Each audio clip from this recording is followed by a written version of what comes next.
ওকে বলছি আপনি লাইভ লোকেশনটা বলুন আমাকে। লাইভ লোকেশন শুনেছি ঐশী কি করেছে না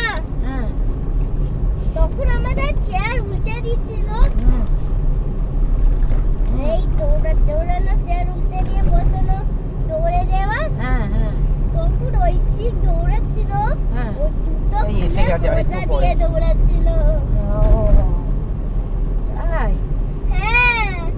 পরের দিনে ও এই তো এসে গেছি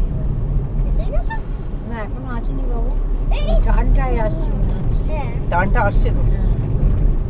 আমার এই বোর্ডটা সাইন বোর্ডটা দেখে দেখছি তোমার এর সঙ্গে মিলছে না নামটা ওর ফাইলটা দেওয়ার পরই আমি দেখে আমার জন্য তো ফাইলটা আমি চাইলাম ফাইলটা দেখে দেখছি মিলছে না